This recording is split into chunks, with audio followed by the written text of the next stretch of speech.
The Great Depression was caused by the crash of the stock market known as Black Tuesday on October 11, 1929. To understand how this happened, we must evaluate the time period before, known as the Roaring Twenties. It was marked by Prohibition, a national ban on alcohol that was enacted by the 18th Amendment. Prohibition lasted from 1920 to 1933. There were loopholes which included medicinal and religious exceptions. Photographer Leslie Jones began documenting the experiences of the communities impacted by Prohibition. Bootlegging became a part of everyday life. Brianna of Germany started producing 35mm cameras. This provided opportunities to document these historical events. In 1927, GE invented the first bulb for cameras. In 1929, Germany invented an aluminum vacuum blitz. Saloons called speakeasies popped up. These were places where alcohol was illegally sold. Prohibition resulted in mobs. These mobs controlled a large portion of the transfer and sale of illegal alcohol. The mobs employed many people, including people on the inside trying to reinforce the 18th Amendment. Prohibition created a scarcity mindset.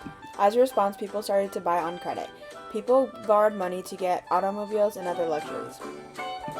American standards were high, but was it a false standard of living? Mass production begins in America.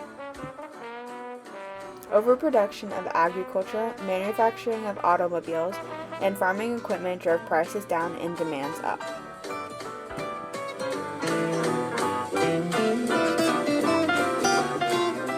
Over-optimism about the stock market inflated it. People even took out loans to get into the stock market. The Gray Flex Speed Press SLR captured American and global moments. Hoover did not believe in governmental overreach. Some say his laissez-faire economic policies helped contribute to Black Tuesday. People lined in panic trying to sell their stocks. Dramatic crash is the result and marked 10 years of despair. Unemployment skyrocketed. People stood in long lines for bread. Most people lost their homes. Makeshift towns built by homeless people started popping up everywhere throughout the country. These towns were called Hooverville and showed the sentiment the American people had towards President Hoover. President Hoover signed the Boulder Canyon Project Act of 1928. Hoover Dam construction began in 1930, employing many workers and making cheap electricity.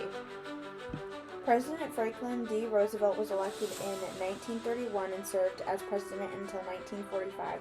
He was the only president to date that was elected 4 times.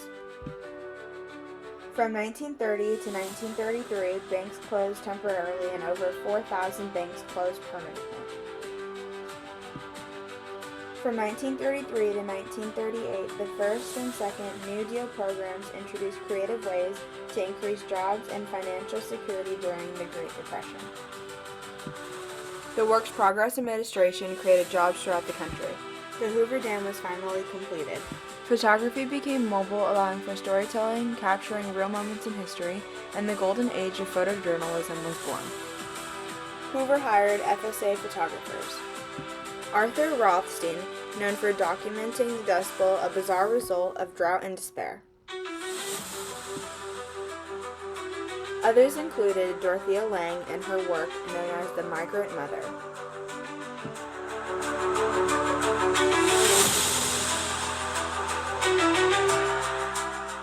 Evan Walker was known for his documentation of the devastation, despair, and yet hope of the American people. Gordon Parks specialized in African American viewpoints.